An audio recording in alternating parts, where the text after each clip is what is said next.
What is the greatest comeback to an insult you've ever heard? In a heated argument, my mom called my brother a son of a bitch. He replied, "You got that right?" As a pain in the ass child, I was getting yelled at by my dad, probably for doing something dumb or dickhead. My dad had had it with my bullshit and yelled, "Listen here, you son of a bitch," I retorted. "It's not very nice to talk about mom like that, Dad. 010 would not recommend." What happened? Give him a bit to respond. He's typing one letter at a time from his specialized computer. Well, I learned never to do that again. Basically, he grabbed me by the shirt, pulled me in really closely, and said, "If you ever refer to my wife and your mother as a bitch again, I will end you." My dear grandmother. She had a quick and savage wit. My fiancé and I held a meet the whole family get-together at my house. It was the first time his father met my grandmother. His dad was a large, physically intimidating man with a beer gut. He began telling stories to my grandmother about how my fiancé was a mischief maker when he was young, then told my grandmother how he would take off his belt and whip Joe for being bad. My frail little grandmother stares directly at my hubby's dad's tummy and says, "Your belt? However could you find it?" Future father-in-law was gobsmacked. A friend of mine in first-year university had never really dated any girls yet. This dumb meathead that we were kind of friends with told him, "When you do get a girlfriend, I'm totally going to fuck her." He responded, "If I had a girlfriend that would fuck you, her cheating on me wouldn't be the issue." Everyone thinks you're an a-hole. Well, you know what everyone thinks about you? Nothing. No one ever thinks about you. I know I don't. LOL, my best friend's dad has a joke that he tells me every time I visit. "You know who asked about you the other day?" "Nobody." Gordon Ramsay asks his daughter on camera, "So what's it like being the daughter of the most famous chef in the world?" His daughter replies, "I wouldn't know. Jamie Oliver's not my dad." Boom. Roasted. Was once criticized by an older family member for having a straight tooth that gave me a bit of a craggy smile as an adolescent. It has settled in nicely. I was raised to not criticize what people can help and to give compliments where possible, and so I did just that, sorta. And, nice crocodile smile. Me, thanks. And, it's just that tooth, you know, makes your smile all crooked, but it's not that bad. You could get it fixed. Me, I suppose, but I know I'll never have teeth as nice as yours are. They are like stars. And, like stars? You mean as in bright? Me, no, as in they come out at night. My uncle had given me a book called 1001 Insults for Every Occasion, a while earlier, and that gem was in it. I hope the uncle wasn't her husband, otherwise if she found out, he would be sleeping at the couch. From Casablanca. Ugarte, you despise me, don't you? Rick, if I ever gave you any thought I might. When I was in middle school many years ago, a bully was teasing an awkward kid about not being able to get girls and being gay, and never being able to get laid. Another bully spoke up to the first bully and said, "Bitch, you ain't had pussy since pussy had you." And the entire class and the teacher started laughing. The original bully shut up.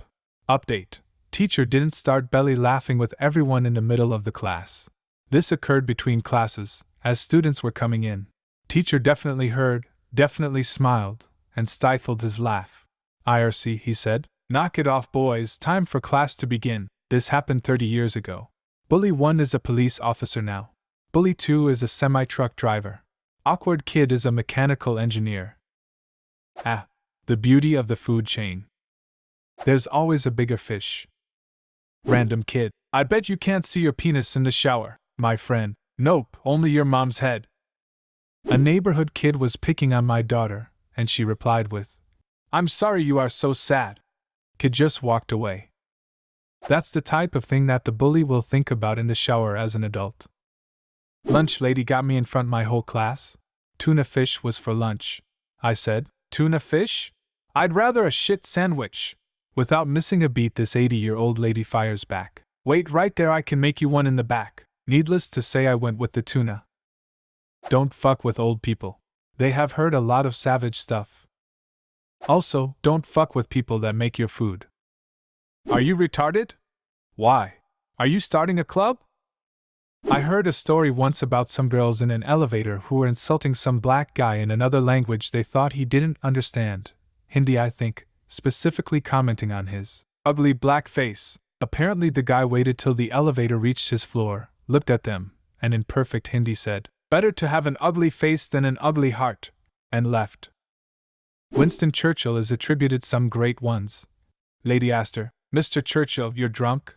Churchill, "Yes, madam, and you are ugly, but tomorrow I shall be sober." And also, Lady Astor, "Winston, if you were my husband, I'd poison your tea." Churchill, "Nancy, if I were your husband, I'd drink it."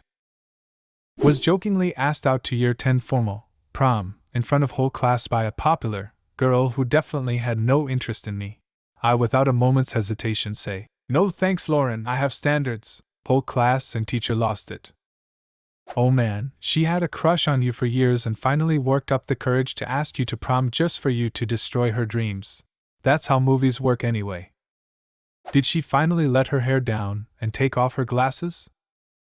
No, she was the popular mean girl that was actually a sweetheart but put on a tough face because of her shit home life. I had a popular girl ask me on the school bus if I was gay, with her friends waiting in anticipation to laugh at my response, and thankfully my brain came up with, "I'd like to think I could do a lot better than you if I was." Sitting in a bar at 3 a.m. off of Bourbon St. The windows are just open shutters. Dude who just left the bar leans in on our table to shout at some friends still in the bar. One of our group makes a silly snide comment. Dude leaning in smacks the table with an open palm and says, "Everybody who ever loved you was wrong." Then he walks away without looking back. We still revel in that story. Mi respita mi uke.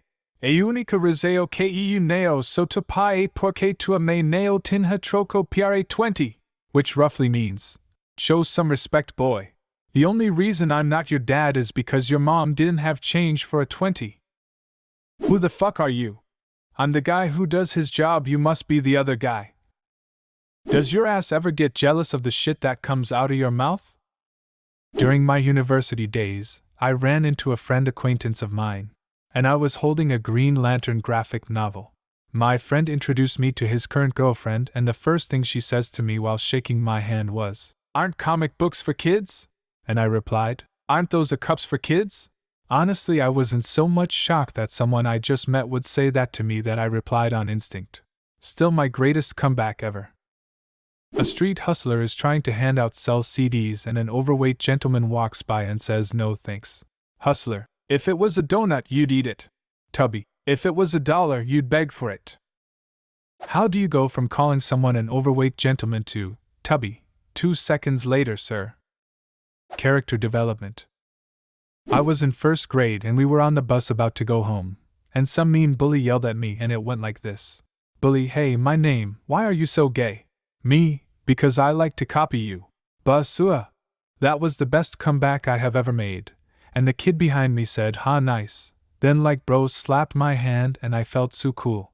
Later in 7th grade I figured out I was gay, so, checkmate bully. I have been called worse things by better people. This was Pierre Trudeau's, former Canadian Prime Minister, response to learning Nixon had called him an a-hole.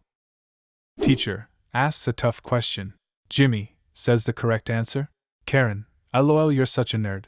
Teacher, "Be nice to him, Karen, he could be your boss someday." Jimmy, "It's okay, teacher, I have no interest on being a pimp anyway." Whole class losing their minds. Hello, police? I've just witnessed a murder. Today in one of my classes we were working on a project about careers, and one of the kids shouted, "I want to be a male stripper." The teacher responded, "I think you might be missing some of the qualifications for that job." Similarly, I was making jokes about this one guy in my class, just going back and forth annoying each other, and then I was like, "You don't even know what you're doing, you're gonna have to sell yourself on the streets." And my teacher overheard and deadass went, "But who would pay?" Just out of curiosity as to how good this actually was, for years I was told that my sort of comeback was the best thing that anybody had ever heard, mostly because I was the quiet kid that nobody could get a rise out of. Naturally, because they couldn't get a rise out of me, everybody tried to get me flustered by insulting me, or framing me for things that no teacher ever believed because it was never the quiet kid. Essentially, I walked into class one day, and the teacher wasn't there, but this other girl, S, was up at the whiteboard writing out a long-running joke about our teacher that pissed him off. It was about his assigned teacher number, and 2 years of developing a joke is a bit hard to explain. It became a bit of an inside joke. Either way, I sat down, she finished, and the teacher came in, noticing what was written on the board. He asked who did it, and immediately, this girl and a few of the girls around her said, "Sabarin did it!" Note, we were about 15 at the time, so they should have been beyond this. I don't know what it was, but something made me wordlessly walk up to the board, fix her spelling and punctuation errors, and then sit down. Only when I had sat down did I turn to the girl who'd done it to say, "I have standards." The class collectively lost their shit, including the girls who hadn't seen it coming, and the teacher laughed so hard he went red in the face and cried. To me, it seems like they just found it so funny because it was me, because I don't see anything particularly special or savage about it. What is the greatest comeback to an insult you've ever heard? Leave a comment, and subscribe to the channel if you want to see more videos like this one.